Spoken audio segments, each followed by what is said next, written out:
আজ রাতে premier লিগেও match রয়েছে, আমরা ইংল্যান্ডে ছিলাম, কাল রাতেও খেলা ছিল, এবং আমরা যখন পয়েন্ট টেবিলটা দেখব তখন আমরা বুঝতে পারবো যে শীর্ষ 4 বা টপ 4 এর লড়াইটা ইংল্যান্ডে কতখানি জমে উঠেছে। নটিংহ্যাম ফরেস্ট আরও একবার ইপসউইচ টাউনের বিপক্ষে 4-2 গোলে জিতেছে। চেলসির ম্যাচ রয়েছে আজ আর্সেনালের সঙ্গে, পয়েন্ট টেবিলের 2 এবং 4 নম্বর দলের খেলা। 2কে আপনি দুধ ভাত বলতে পারেন অনেক ক্ষেত্রে, 15 পয়েন্টে পিছিয়ে শীর্ষ স্থান থেকে। আর ম্যানচেস্টার সিটি, তাদেরকে নিয়েই আমরা কথাটা বলতে চাই, যারা ব্রাইটন অ্যান্ড হোভ অ্যালবিয়নের সঙ্গে 2-2 গোলে ড্র করেছে ইতিহাদ স্টেডিয়ামে। 2 বার তারা এগিয়ে গিয়েছিল, কোনো লাভ হয় নাই। এর্লিং হল্যান্ডের গোলে শুরুতে লিড ম্যানচেস্টার সিটির, এবং এরপরে এস্তুপিনিয়ানের গোলে ব্রাইটন সমতায় ফেরে। সেকেন্ড হাফের আগেই ওমার মারমুশ বক্সের ঠিক বাইরে থেকে ওয়ান্ডার স্ট্রাইকে ম্যানচেস্টার সিটিকে আরও একবার এগিয়ে দেন, কিন্তু সেকেন্ড হাফে শুরুতেই আত্মঘাতী গোলে কপাল পড়ে ম্যানচেস্টার সিটির। আব্দুল কাদির খুসারভ, তিনি গিলটি পার্টি। এরপরে সেকেন্ড হাফে এক গাদা গোলের সুযোগ তৈরি করে দুই দলের কেউই আর জিততে পারে নাই। দেখেন, ম্যানচেস্টার সিটি হচ্ছে গিয়ে ব্রাইটনের কাছে প্রথম লেগটাও তারা হেরেছিল।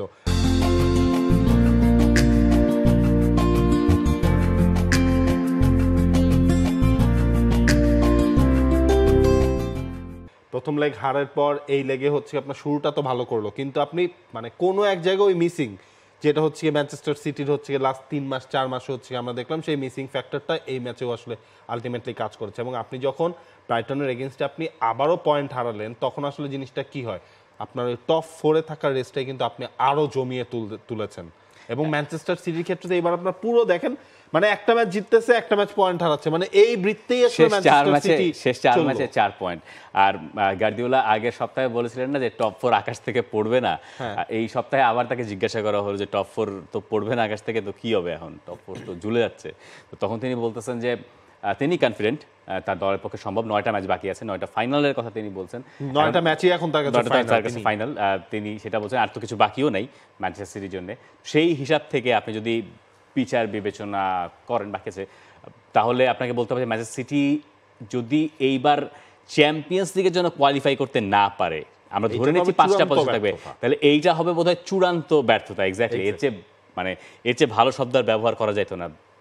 Spot on. আজ রাতের প্রিমিয়ার লিগের ম্যাচগুলো যদি আমরা এক নজরে দেখে নিই, ফিক্সচারগুলো: London derby, Arsenal versus Chelsea.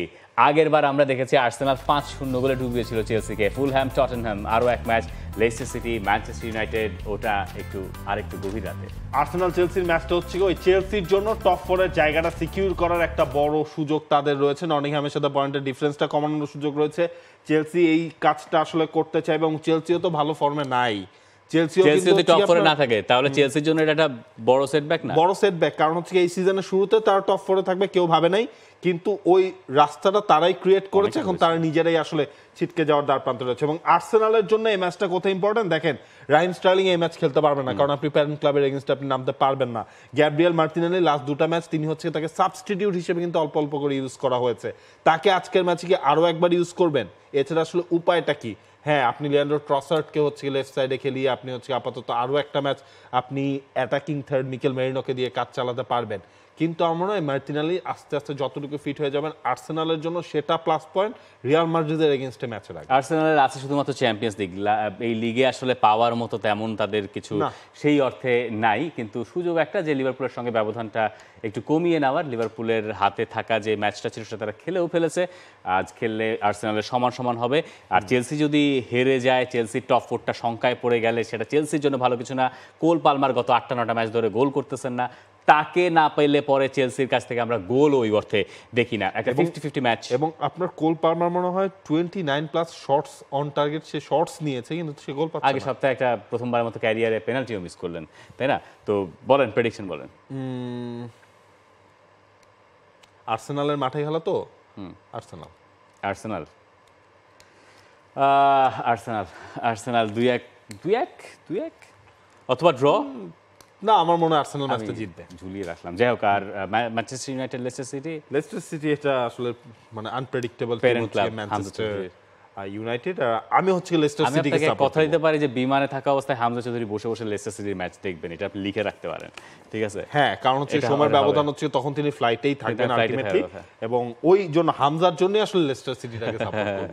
যাই হোক দর্শক, কোনো কারণেই আমার হামজা চৌধুরীর দল লেস্টার সিটিকে আজকের ম্যাচে সমর্থন করার কোনো কারণ নেই। For more updates, subscribe to our YouTube channel and click on the bell icon. Follow us on Facebook and Instagram.